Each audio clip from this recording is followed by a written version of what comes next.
Empire. On the flip side is Team EG, and before this event, we got the chance to catch up with one of the most infamous players on Evil Genius's universe.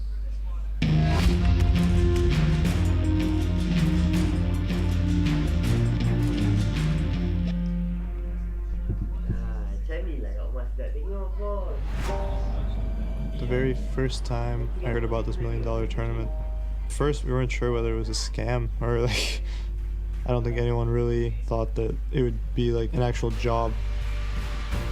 I just took a back seat and was a coach for that first one. The only tournament I'd played in before that was DreamHack. So TI was a bit different. They put us in like a pretty nice hotel in Germany, and there were 15 other teams there, so it was a bit surreal at the time. I was the 6th man at TI1. We beat MUFC, and then when we played Moscow 5, at that point I think most of the players were pretty much burnt out, so it was a rough tournament. Even after the loss, we got about 25 grand. I felt like you could make a lot of money off this. My mindset was that I wanted to make it to TI2 as a player in any way possible. And then once I joined EG, I was just trying to learn how to work well with the team and do as well as I could. For TI2, we had the home crowd cheering for us. Teams got a lot more serious between TI1 and TI2. The stadium was bigger, there was more fans. We played at IG. We ended up losing a game 3 that was pretty heartbreaking. I don't think we dealt with the loss in a great way. Shortly after TI2, I left the team. I wanted to come back next year and do better. After TI2, I took a break from competitive for a while, and then eventually I got asked to join Dignitas. TI3 was probably the lowest point in my Dota career. I didn't feel like I gave it my best effort around TI3. My parents at the time were very upset with what I was doing, and during that time, EG had bought a team house, so I was able to move out of my parents' house and live here, so that was a big motivator for me. At TI4, we got second in groups, so we were guaranteed $100,000 each. All of us were pretty excited because I don't think any of us had ever made that much money before in anything. The fans at TI4, it was a huge jump up from the first 3 TIs. DK versus EG, we were like 2 of the best teams at the time. In the second game, I had a good Faceless Void game. That was the first time that I really felt the high of being like on a huge stage. I hit some pretty cool chronos. I heard the crowd like roar. That was a pretty big defining moment. I feel like I've always been like chasing that moment ever since. It was a pretty close game, and then the third game we lost in like pretty spectacular fashion in like 15 minutes. It was a tough loss for us, but at the same time, 3rd place, it's not too bad. TI5 was probably the TI that I worked the hardest at. I think it was part the prize pool, and it was part what happened in the year before. TI5 was a lot more organized. There was individual practice rooms for everybody, and I felt like it was the perfect event. We ended up losing to CDEC. It was a pretty crushing loss, and we were very keen on just brushing that loss off. I think we played 4 games against them and played very well in the finals. I hit a couple blind hooks, and that one moment on Earthshaker that people remember. When I made that play, like the crowd was insane. I could feel the vibration of the crowd. It's a crazy rush. Ever since TI4, I felt like I'd been chasing that feeling, and then at TI5, I feel like I finally found it again. I felt like I finally achieved like exactly what I set out to do ever since I started playing. It was the first time my whole family went. They were just like blown away. And after TI5, I think they just completely stopped worrying about what I'm gonna do next. When I joined Team Secret, at the beginning it seemed like a good decision. But then after a couple tournaments, it was pretty clear that it just wasn't working out. EG asked me if I wanted to come back and play, so I decided I had a better shot of doing well at TI with EG than I did with Secret, so I went back to EG. We got to TI6, and since we were the returning champs, we got solo rooms this time around.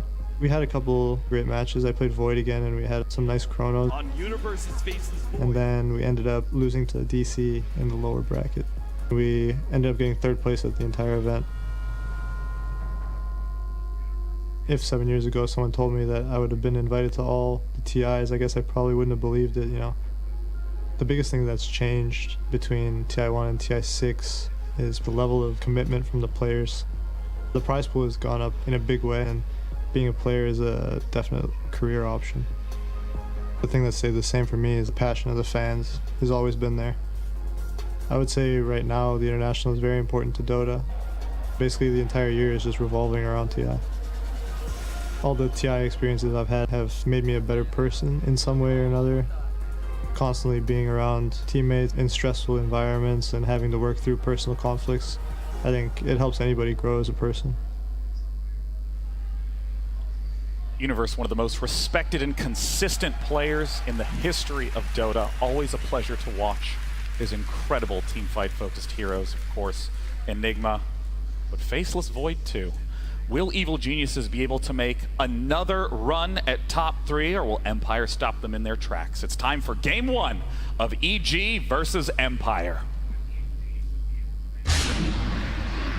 Evil Geniuses versus Team Empire. Game 1. Team Empire snatching Earthshaker right out the gate, and EG answering almost immediately with Sand King and Mirana. This is like Dota from, I don't know, 8 years ago? Isn't this what people were picking back then? I feel like this is Dota. This is like Dota. Hi, Dota. Cat. Tell me the stories of ancient Dota. Dota 1. I mean, this is all people played. You know, it was like Sand King, Podium, Shaker, and then probably some Lina or Lesh. Lina, Lesh, Sven. Yeah. I mean, at one point you could like Blink Dagger wouldn't get disabled, right? And so all the heroes that have Blink, you could just blink out of stuff. Shaker AA, that seems reminiscent of some TI5 days, but that's supposed to be EG though. Tomato, can you give us a brief summary of EG's playstyle? You play with a lot of these guys in pubs and scrim against them? I've streamed against them. They play some high-level Dota. I think like they're top 3 skill team in this tournament. They have the same issue as all the high-skill teams, where they try to do too much stuff, and they end up losing the games themselves. It happened in game 1 against who they play, Newbie. They tried like some Naga combos, and that ended up losing the game. You guys could have played calm and win their game. Oh yeah, I remember the exact moment you were talking about, where they slept the entire Newbie team in mid lane, and then engaged a little needlessly, got silenced in an enormous Disruptor ultimate, lost most of their roster. So they're too next level for their own good. Yeah. It's almost kind of funny how, as you get good at a game, it's just as important to stop doing things as it is to learn to do things. Sometimes it's all about just getting small edges. You see here, EG's opening is something that we talked about a little bit earlier, is that EG like going for these heroes that can go to multiple lanes and have kind of multiple positions, so it becomes a little bit harder to read them. Right now they have both like their Podium and Sand King, and they can be played in different positions, both of them. Yeah. So it's kind of hard for Empire right now to predict what EG are going to do, and I think to me it looks like EG are kind of just fishing for information. They're taking 2 heroes that they really like playing, and they're kind of just waiting for Empire to reveal what direction they're going to go. Yeah, I mean, Mirana, Universe and Sumail both have played Mirana in this tournament. I think Artur has also played it at some point. Oh, really? And I'm not sure if they have, I don't know if they have played ever Safe Lane Podium, but that used to be a thing. Yeah, they might have, so they can play it in almost all positions. I mean, with this sort of unpredictability, do you just make an even more focused draft if you're Empire, or do you also equally try to carefully judge what they're doing and play against it? You can't counter BKG. Like, it's too hard. I've screamed against them, and they just pick like random heroes, and they change the whole lanes all of a sudden with last pick. So, and I don't think Empire does that. I think Empire plays around like Resolution. They get him anti-mage, Morphling Lich middle. They just play like solid standard Dota. So if you were playing against EG, what would your plan be right now? Well, I think Empire doesn't care. They're just one of those teams that they just won a nice lane for Resolution, and he's gonna carry. That's how they've won every game so far. I won against them, and our plan was just make Resolution play Necro, and we won because of it. Like, he couldn't carry a Necro. So give Resolution, if you're EG, force Resolution into a hero which he can't carry the game with. Yeah. All right. Well, what are the big, scary heroes that you never want to see on Resolution? I think Lich Morphling middle's super strong right now. Oh, that's right. Yeah, his Morphling and Anti-Mage has been very successful. You do see Lich was first banned by EG. Lich Kunga first bans by EG, so that option's no longer available for Team Empire. Faceless Void banned from Evil Geniuses and straight into Winter Wyvern. The Wyvern's pick's a little strange. It reminds me a little bit of the of the Razor pick that we saw today. It's like, it's good against some heroes, but it's not particularly good versus the heroes that they have right now. Also, they picked it into AA. I'm not sure why that is. In general, from my experience at least, Wyvern is one of the heroes that you pick when your enemy has a lot of kind of physical damage. A lot of summons. Yeah, a couple summons. You want to throw that ult out, maybe get a kill or save some people. But right now it looks like Empire's lineup consists of almost exclusively magic damage. But we'll see if maybe they have a plan with this Wyvern. Empire has also been turning towards PL a little bit more for resolution. I know you like that hero a lot, Tomato. Dude, I love Phantom Lancer too. It's a nice anti-mage game. Let's see resolution anti-mage. What makes Anti-Mage so good against this Evil Geniuses lineup?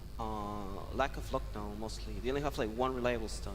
It's like Sankin stun and arrow doesn't count really. I mean, I suppose you could encase Anti-Mage with Winter Wyvern and fire an arrow away. I mean, technically that's a setup.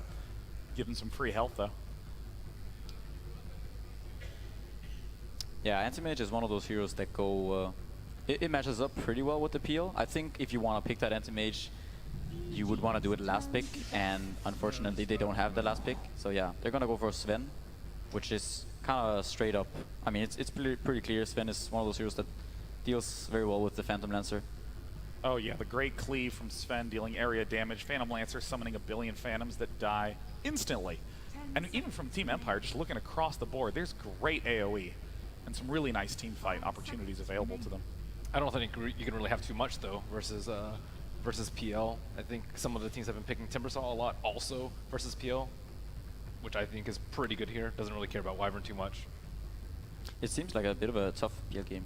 Yeah. Batrider, Sven, and Shaker are all heroes that are pretty good at dealing with this hero. Shaker's like the main counter to PL. I'm surprised they picked PL at team first picker Shaker. I'm thinking that EG, I'm curious if they're gonna throw another core, like sort of a scaling hero out for Universe, or what they're going for. Another hero that we could see potentially is the Enigma, as there's no real good way of dealing with that Enigma BKB Black Hole for Empire, and it is a hero that Universe likes to play. At this point, looking at the Evil Geniuses lineup, what do they need? They get the last pick. Obviously, they're going to be able to wait until see what Empire's last pick is, but what is Evil Geniuses really fundamentally lacking? I like Enigma, like Pycat said. I think that there's no counter like Empire can pick, and he's gonna have a nice lane, to be honest. So yeah, I think Enigma the pick. I think it rounds up the lineup pretty well because like they have late game and deals Sven pretty well. It's like PL's not gonna deal with Sven, neither does Mirana. And then Enigma Black Hole and Midnight Pulse, yeah, it does pretty well. In terms of final bans, Outworld Devourer. Team Empire's turn. Oh, Enigma banned out. Nice read. I mean, we'd expect at this point, you know, it's pretty clear who's going to be playing who on Team Empire. For Evil Geniuses, Sumail on Mirana mid, Phantom Lancer RTZ, and then Wyvern Sand King. Well, see, that's where EG can kind of go multiple ways. I'm not saying that's... Yeah, exactly. It's not necessarily that that's not what they're gonna do, but it's just that they have options. So basically, they get to see the last pick of Empire, and then they get to choose kind of which matchups do we want, which of our heroes match up the best against theirs. It looks like Empire are going to pick their mid hero last, unless this is an Earthshaker mid. Oh, puck. Ember Spirit. Very explosive in damage. Can be a little fragile at times, but has an unbelievable ability to escape sticky situations. Seems like a tough game for a PL to kind of carry in. Yeah. You got this, Phantom Lancer. I believe in you. Don't listen to this Pycat guy that predicted Team Liquid's last game perfectly. The question is if they have invested too much into countering this PL, because EG have a lot of, I mean, they have 4 other heroes, and if you sometimes when you go all in too much on one hero trying to counter it, you forget a little bit about the others. Last pick. Who you thinking, Merlini? Also, so the main role swap that we're talking about was Sand King Mirana. The question is now whether they want the Mirana mid or whether they want it support. Not particularly sure which one they would favor at the moment. I don't really see anything wrong with the core Mirana right now. Yeah, Mirana versus Ember is pretty nice. Invoker. Now, as always, who the hell is playing who? Sumail mid, Invoker certainly. RTZ Phantom Lancer. Universe will be on the Mirana this game, which means Crit and Zai on Wyvern and Sand King. Of course, Team Empire Expected players, unexpected heroes. It's time for game one of our final series of the day. Both teams face elimination.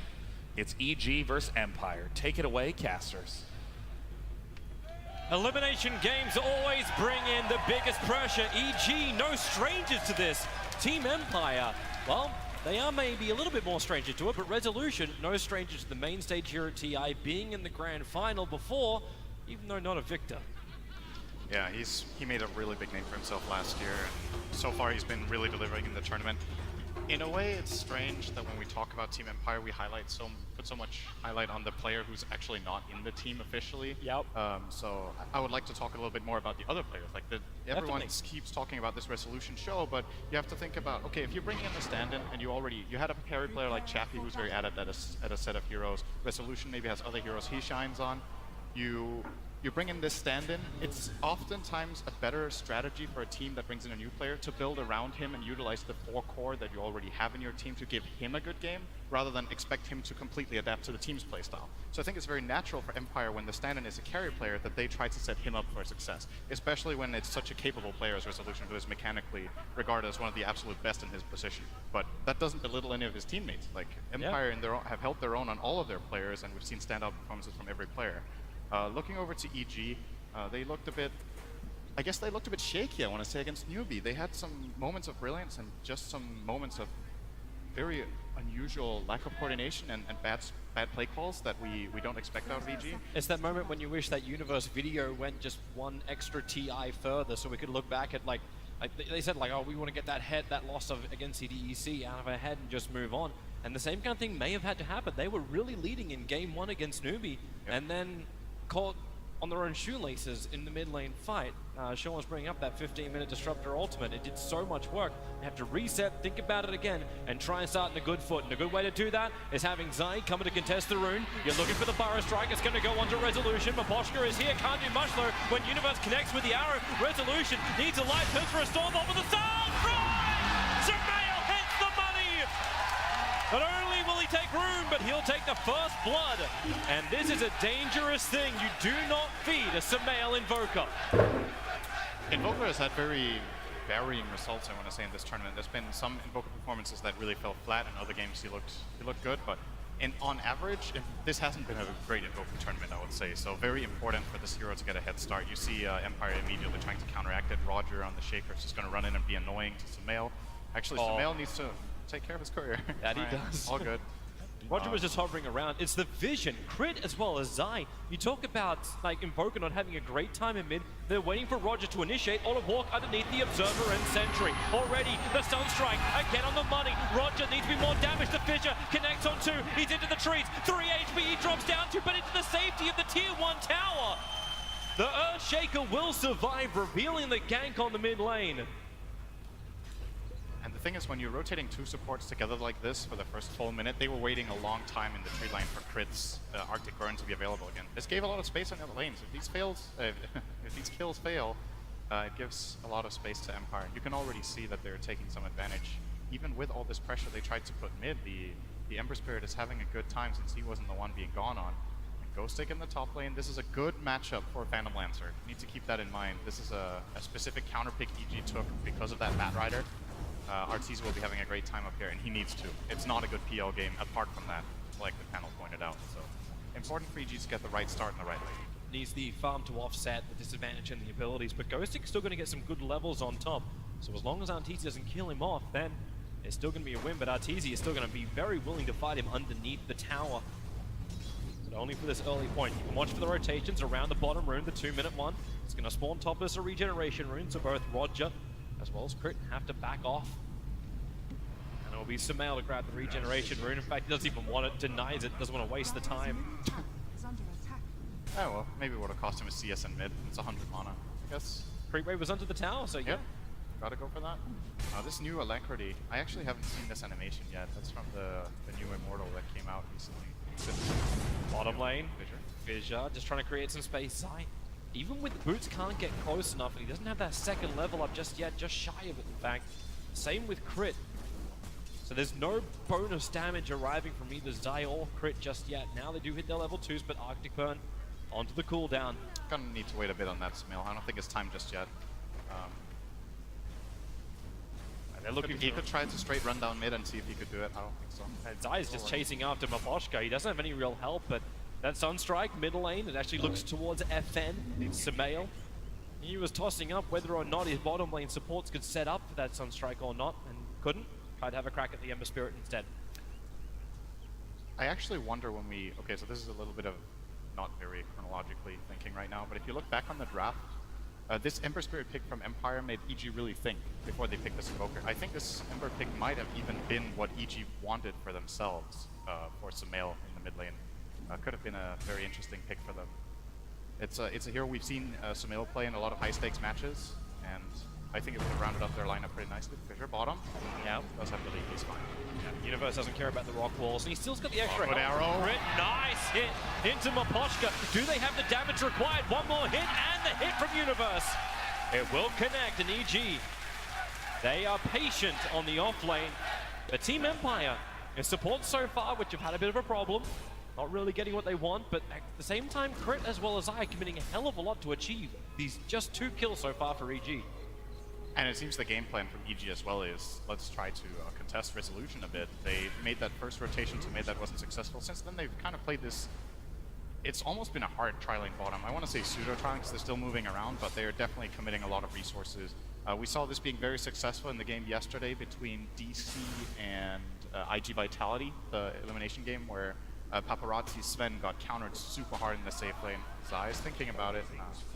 He needs the illusion. He'll need the illusions to tank the tower if he wants to dive under that. Destroy the barracks, then get back. Yeah. Yeah. The other issue too is the fact that Samael still needs a little bit more mana regeneration. He's not having that Sunstrike exactly ready. Still needs to invoke it up and then still have mana to cast it. But he's getting back up bit by bit. Oh, stun on bottom. They're going to connect the arrow. Roger's in trouble. Nowhere to really escape from that one. Good setup stun into Universe's follow. And there's not much resolution you can do to save him, even if you want a Warcry. It's still got a good mix of magical damage and the physical. Zai now making his way down. He's got stick charges, but this won't be enough to get him the mana to get the Burrow Strike off, so they're just more posturing against resolution, keeping him out of this game. And now that EG has made it very clear what the game plan is for them contesting this bottom lane, the question is, what's the counterplay from Empire? We're going to see this replay right here of that kill. Stun into arrow. As Pycat said, 8-year-old play. And that's not in the age of the players. It's not. I guess technically 8-year-olds could also pull that off. It's not that hard landing a stun into arrow, but you know, it's an old thing from Dota history. This combination of heroes has been played for a very long time, and it still works. And it does. Old tricks. So the question is, what I was going to say is, what are Empire going to do? Are they going to sack resolution a little bit and look to apply pressure elsewhere? Are they going to double down on this bottom lane and try to bring over maybe the Ember Spirit, who has hit the level 6, sorry. He's ready to make his first rotations now. A great amount of burst damage can come out from him against these heroes in the bottom lane. Being put on resolution. Warcry and the Splinter Blast, that is level 2 from Crit, so he's prioritizing the chip range damage. But it's a good question. Sacking resolution, we've seen Svens have Zai has a a haste. real issue if they try and fight from behind. So Zai might have that haste, but FN in the neighborhood. The Dire Observe Ward hasn't seen him yet. He's been behind the trees, now reveals himself in the lane. And Defensive Spirit also available. Samael stands his ground. Damn, he does a lot of damage. That's plus 113. Has to spirit away FN. Zai not able to get there at the right time to help out Samael, but Samael really showcasing that 200 damage physical. And you need to keep in mind when you're playing against Invoker as Ember Spirit that he can always remove the Flame Guard with the Tornado. So Samael will very easily be able to allow his team more than anything to kill off the Ember later on in the game. We'll already see him. I want to say this is fairly unusual that Invoker only gets 1 Inquas and then 2 X Sword. Zai is going to be dangerously close here. He walked right over the top of the Radiant Observer Ward. Burrow strikes down, but Spirit committal is there from FN. He really wanted that kill. Needed something to make this mid lane better for him as he was falling behind the net worth of the Invoker. That was very nice from FN. He dodged the Tornado as well with that Activate Fire, and then he jumped across the NATO into the kill and gets out afterwards. And you're right, this mid lane is going great for Samael. I've seen this before. He's one of the absolutely best mechanical players in this lane. If the matchup is even or even favors him, then he will most of the time come out ahead, even with a bit of contesting from Empire, it didn't really do as much as they would have hoped. Yeah, they needed to contest more. We've seen teams actually commit like tri-lanes to mid to try and stop Sumail from doing what he's doing. Yes, 22 to 9, 23 to the 1 of FN. That's a 1.5 level difference in mid. Spirit Commando, Ghost X rotated off the top lane, Lasso is up. It's a level 2 Sand King. At the same time, it's a level 2 Sand King. You're not really getting much out of Zai. You're 8 minutes in, and he's getting no levels. That is one of the weaknesses of running an aggressive tri-lane like this, is if you don't get successful pulls off, your supports get a level. Yep, they're thinking about it. Arrow's ready now. Resolution's going to let the Stormbolt go. What's really got left? Rod just moving his way up. Observer and Sentry's giving him the vision on the other side of the tree lines. They know at least that Crit's by himself. And this really, right now this really feels like a game for Empire where the lanes, they must be feeling the pressure. They're actually losing their lanes really, really hard. The top 3 CS by quite a margin is on EG. They have a 3k gold lead in minute 8 without taking a tower and by with a 1 kill. So this is raw lane farm that they're just winning on. And if they can just keep this pressure up, they're going to eventually scale into a very good position with their lineup later in the game. Empire, on the other hand, kind of feels like they have to activate their Bat Rider to organize good moves as we talk about Emperor still playing catch up. Kosie's going to take some time before you can say he's activated. Still trying to go for drums before he gets anything else. Zai's going to get moved down the bottom lane. So Zai, it just seems to be a bad day for an SK. All 3 kills of Team Empire have been on Zai, the Sand King of EG. I mean, sometimes I just wonder when they're using these chat lines if there actually is any history behind.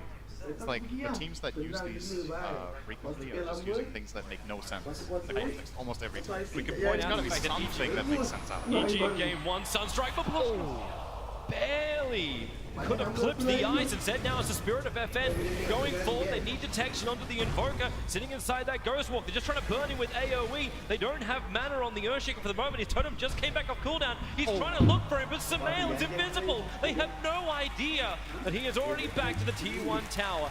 He's been so confident he held onto his 9-1 charges.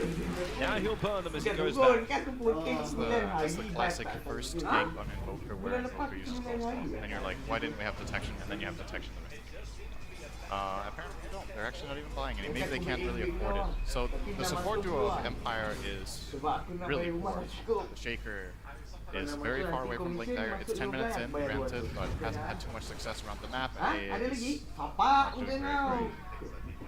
Quick moment. Mouse disconnected. Don't yank. Yep. Just, you know, it's a high stakes game, but you don't need to like move your mouse around that. I've seen people destroy Throw it off the table. Games. Yep. Decent. Oh, better to throw a mouse than the game. Bottom lane TP's coming in. Oh, that's not a good leap in Firefly. The leap didn't go where Verana wanted to. And this all-out resolution to get a big kill. It's been Zai dying the rest of the time. They have Moonlight Shadow available. The Cold Embrace makes it work a little bit harder for it, but with Mapochki here too. Crit trying to make a break for the tree line. The 7-6 charges don't know if they'll be enough to really get him out of this one. The Cold Feet will trigger, and they burn as well as freeze onto the Winter Wyvern. Empire getting what they want. They do lose their bottom tower, however, but they get 2 kills in return. That's a fairly even trade overall. It was a support and an offlaner that died for EG, and Empire rotated down 4 heroes to try to take that fight. If they would have held their tower as well, it would have been a very good move for Empire, but as it stands, they're still just getting out farmed a lot. And now EG are like, okay, we have a level 3 Sand King minute 11, he needs a lane, so Zai is going to be a bit quiet for the next couple minutes in that top area. Going to work toward his level 6 and 7, and get some progress toward that Blink Dagger. It's a good time to do it as well. You realize Team Empire is around the 11-minute mark when there should be at least some trip, if not quad stacks of Ancients for Resolution to go off and farm, and that's what he's farming up right now. So the rest of the EG supports actually have to help Resolution at this point. He hasn't had the greatest start. The Fissure block off, maybe not exactly what they were looking for, and they've already burned the Shrine. Now EG have no idea this is going on. There's no fish on the other side of the map, but they should have enough damage to get through it. And again, maybe they don't. Resolution was trying to save God Strength, I believe, to go for the second camp, and that's actually where they're moving their attention now, leaving the Granite Golem behind as well as the Thunder Lizard, who seems to be not wanting to stay at base. He's actually sitting outside of the area. What else have we got coming out? So AA is almost level 6. It's a very integral part of the Empire lineup, being able to counter the Winter Wyvern. As the panel pointed out, very strange in a way that EG chose to pick Wyvern in this game. into the heroes that Empire were showing at the time. With this Ice Blast, they can very easily set up kills that... Ember is one of those heroes where you're usually in a situation where you're just needing a little bit of extra to get that core kill. Most of the time you can solo supports, but cores will get away with like 200-300 HP. You can combine those level 4 chains into an Ice Blast, and all of a sudden this Ember, it feels like he can kill almost any hero on the map. Resolution's finally taking his stack at the moment, and well, if the Ember wants to be involved in the kill, I mean, pretty quickly, and also finds some regeneration. It's the 3-man smoke up from Empire. They're observable, watching Crit as well as Universe come up the hill, but instead they want the bigger one. They want to kill off RTZ, and they're able to do so. He died. Ice Blast and Echo Slam, something a was specialist at in a previous TI. Universe is going to get the Kochka here, double damage rune. Nice for him to get. Keep that momentum going. That's now 3 kills for Universe for his 1 death. But it's coming at a cost. The fact that Sven is able to start playing catch-up, even with that, like his catch-up game has only brought him up to 4.4k in the net worth. It's nowhere near what you're looking at from EG. They're so far ahead on their cores of EG. It's strange when you look at the CS numbers, and it feels like EG should be further ahead on net worth and experience than they are, but the game is still fairly even. It's a 1k experience lead.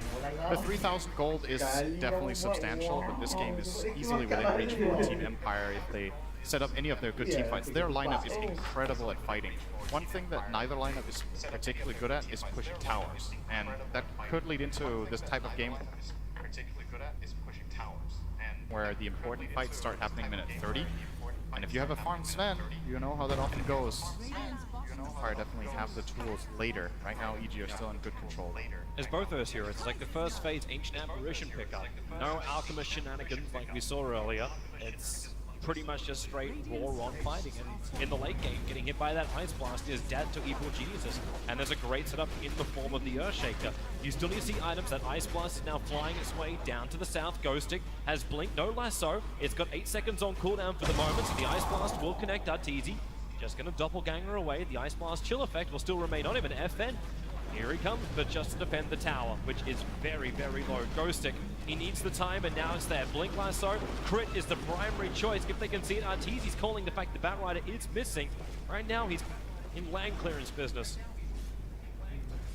I'm not sure if EG had that lasso perfectly timed or not, but that 5 seconds made a very big difference. If Ghostic had the lasso, they would have definitely pounced on that PL, trying to get a kill. Now instead, it's going to be EG making the smoke rotation here. They have a ward that sees the movement trajectory of 2 of Empire heroes connecting with that mid lane, and if they can get a good backstab here, they can set up for a very nice team fight for themselves. Backstab might be Roger's going to break it though. Smoke's already broken. There goes your curse out.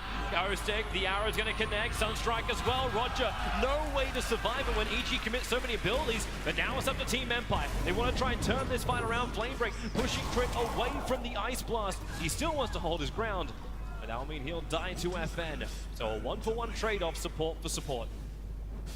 I think Empire is fine with that. It sucks losing your Shaker, who's making progress with the Blink Dagger, but if that's what Smoke is going to bring with it, that's alright for them. At the same time, EG keeping the farm up. Sumail is getting really, really farmed this game. He has almost 10 CS per minute, 16 minutes in on Invoker. His Aghanim Scepter is only 400 gold away, and as much as I said that a hero like Sven can take over a game in the later portions of the mid game, Invoker is one of those really dangerous heroes when he starts getting this amount of farm. Yeah. I think widely regarded as one of the absolute best late game heroes in Dota, and the only real way you deal with Invoker later on is either by having massive catch for him in backline first, or Blink Lasso, there's your catch being put to use. He died again. King will fall, and Team Empire, yeah, what are we gonna make that? That's now 4 deaths. He's got his fantasy team a little bit wrong. You don't get plus points for deaths as supports. It's not easy being a punching bag. It really isn't, Synderen. Resolution's coming towards the mid, bringing the Mask of Madness and Gold Strength. They'll commit both to bringing down the Tier 1 tower. There's no fortification for EG anymore. So Resolution happy to grab the tower, back off. And all these kills, all these initiations that Team Empire have been looking for have been happening without Resolution. He's always been in the jungle farming and comes in the last moment just to take a little bit of the glory and the money. And he's building a very farm-intensive build here. He's going for both the Mask of Madness and the Echo Saber. This should make him the fastest farming hero on the map. It will have a higher pace than Invoker, even with his Aghanims, I believe, if they're just both free farming.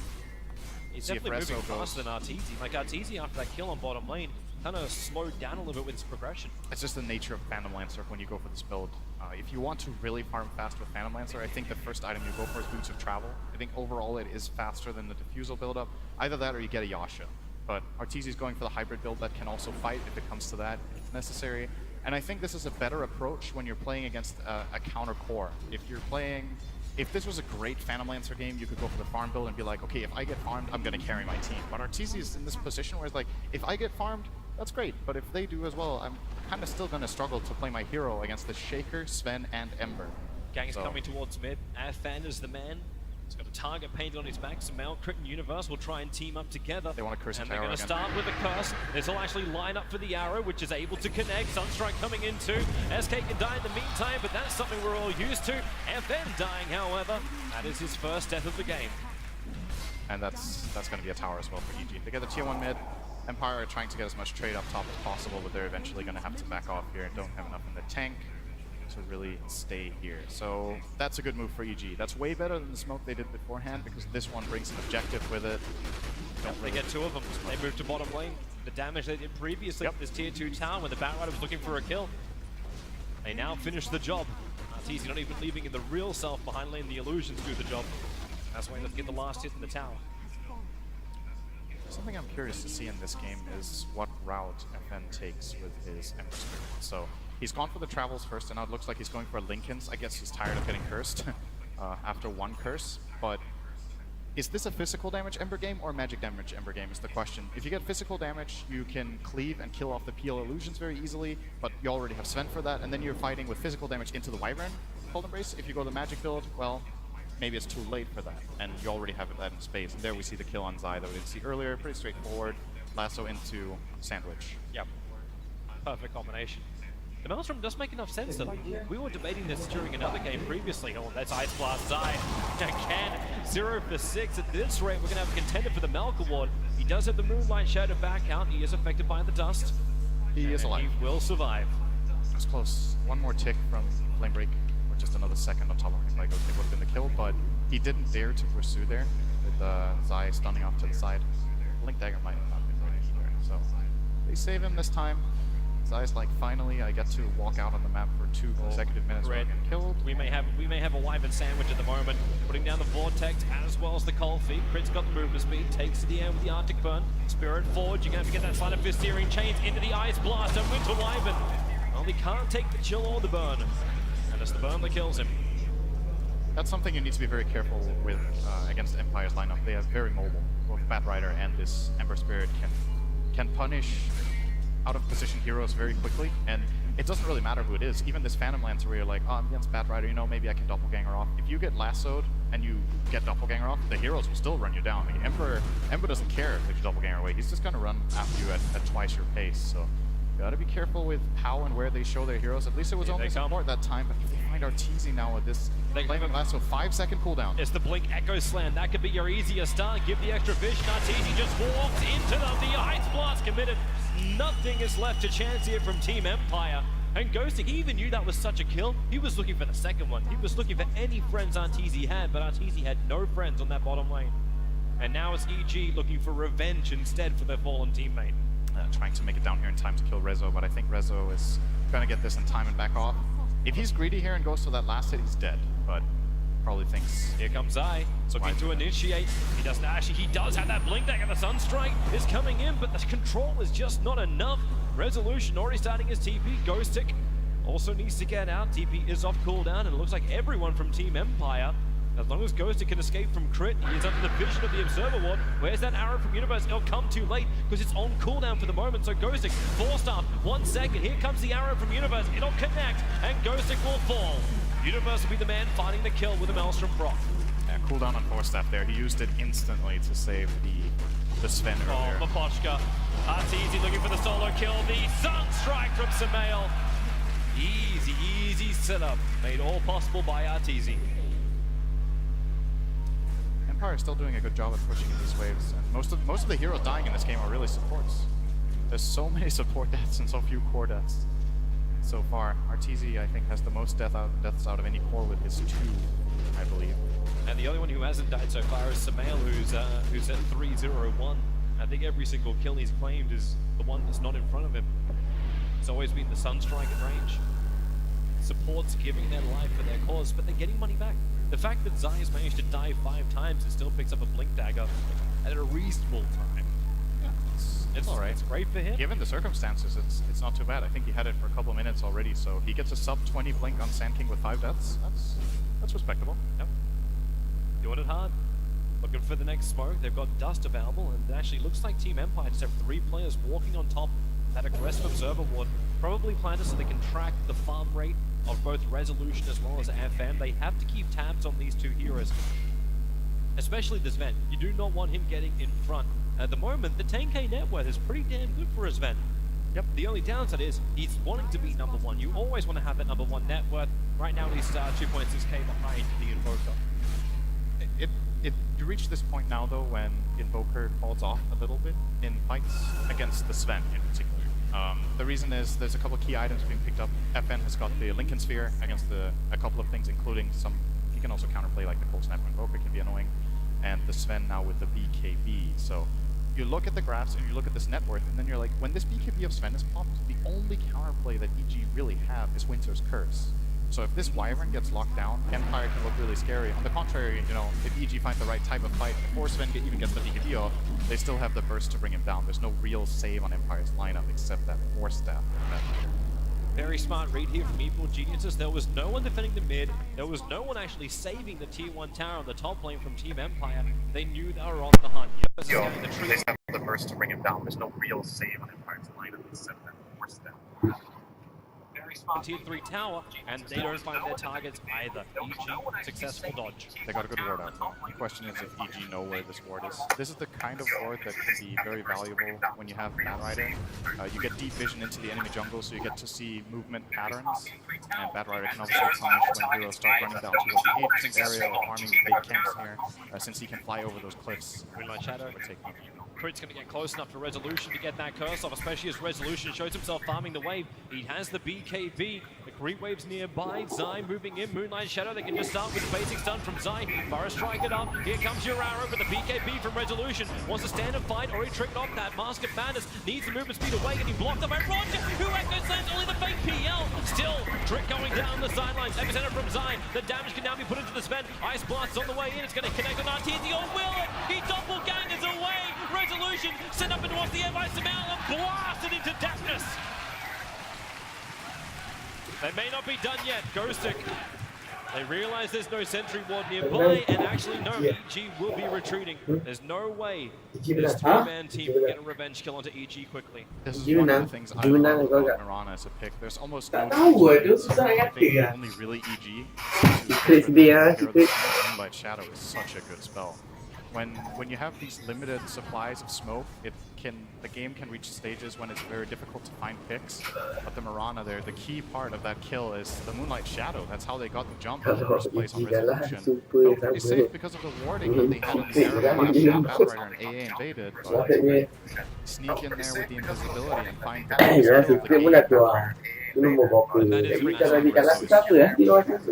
separating it up, is allowing Boga to be the stronger hero on the field. And you can see Samael making the spectacle, getting involved in the fight, beating down the away straight away, then letting the Forge Spirits kick in. And if no one comes to defend this, then again, more of Empire's maneuvers are going to be flagged. EG, very hard to catch them by surprise when all the lanes are so consistently being pressured. I'm going to try anyway. This is a good smoking rate. It's got Samael. It's hard to read. It's a Lincoln Sphere though. They have to blink in, use the burst on the trigger off the Lincoln Sphere. Now you can keep the lasso up. Ice Blast will connect. They have to keep Samael there, and they're able to do so. Samael with 70 seconds on the sideline. But he's playing on the full Lincoln Sphere. Even the first catching outside. A quick dusting. They don't find anywhere. Forest Strike's available, but Zai, now he gets it. But FN waiting with open blades behind the tier 2 tower. Gives back-to-back kills for Team Empire. They showed Resolution in the bottom lane. I think they showed it here in the top lane as well, and the remaining 3 heroes looking for Samael. It's a kind of risky play because if EG really defensive heroes, that can turn into a great counterplay, but they make it hard for EG to at least read what's going on. You have to vision in the top area. And they have no idea what's happening there. As they play from Empire, Cả he's tàu à one mà of là them. cái One gì of à, them is chắc chắn Samir's đi go tìm for his first death gọi là against gì tier nhỉ? 2. And Rezo, he's not done yet. Yeah, he's going to come up. He's still got a little bit more of that God Strength timing. At least force a reaction out from Evil Geniuses. Now he's not. Got it from the Arctic Burn. The spirits are actually bringing Crit down to half his life. But no one's TPing out to the shrine. They're all coming home. 200 damage on tier 3. Actually, it's something I've noticed about Resolution in this tournament, is that he seems to have a very, very good understanding of how far he can go.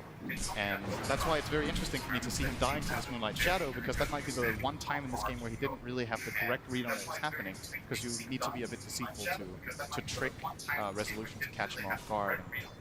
Then it's been having the Spaceless Void game that we saw yesterday also just... Blast and Roger Moposhka teaming up together beautifully. They played that very, very patiently. They just letting the creep wave do its thing, and eventually Crit just came out feeling maybe he had the safety, but there's no vision for them on the bottom lane at all.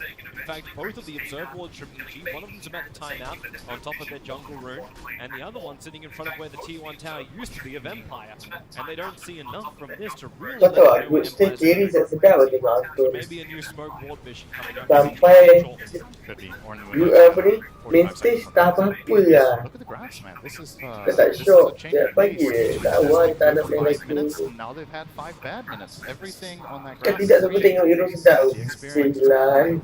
the advantage of Empire already. It's only 1k gold lead now for EG, so Empire with a couple good moves put themselves in a good position now. The question is, how do they transition? Looks like FN will be going for the magic build. He went for the Maelstrom first. I wonder if he wants to finish the Mjolnir after this Blink Dagger he has queued up, or has different plans later on. It's actually possible to get hybrid builds on Ember. We have like this early builds and then transition into more Wih, physical maaf to line up JC or damage benda ni. later. I'm very curious to Pagi see hujan nanti orang ni. his interpretation. Empire's got the primary concept of let's go kill them all if possible. Arteezy's the man. Tapi kalau dah menang nampak. Reveals the real one. Little throw the wrong one. The arrow flies forward. Resolution soaks up with his BKB. Already Zion Arteezy have fallen, so there's no fight here for EG. Empire are feeling it, man. That's 7 kills in a row. And another tower. Kalau Rochelle jalan is available. 40 seconds on the still and the Sanctum on 30. According to the game, that was a 5-man tak extra sebab tahun lepas tu Artesian along empat tu. with Arteezy. Bila PJ ni nampak ada PJ kan. Ini Universe will kill them all. And Evil Geniuses at least get the consolation prize as Empire do more chip damage to another tier 3. Very nice meteor from Samael. He cast it far away from the Shaker, but anticipated that Shaker would be stuck long enough for the meteor to actually reach. It took like a full 2 seconds before Roger started taking damage from it, but then Cold Snap plus meteor combo under the tower will secure Samael that kill. Empire maybe overextending a little bit there. They got another 300 damage in, but this time on a different tier 3 tower. The death of the Shaker. Seems like EG are confident to go for their next move. 4-man smoke, showing Arteezy top. And maybe this time they're hoping that Empire want to go for him again. The line is drawn to move to the tier 2 tower. However, both of their observer wards they planted down are primarily looking at the front end of the Roshan pit. Now, probably won't survive as there's already a sentry ward there. But Team Empire, do they read this? FN's got a lot of pressure on bottom. He's sending his illusions in with the catapult wave. This may force EG to come back as no one is here. So they leave it to Zai. Mr. 07 to do the work.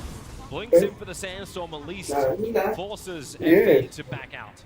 This is one of the benefits you have of having Ember Spirit in a game like this. There's not that great ways of EG for killing him. Especially, they always need at least 2 heroes to get the kill. Maybe even 3. So if he's pushing this wave on this tower, very quickly becomes obvious what kind of move EG is going for. Resolution was just hiding, waiting until EG started showing on the map again. Now he's back to farming this top area. He's going for the link hints, by the way, after Blink. Can't even curse him when he gets that. Sven is getting... Betul.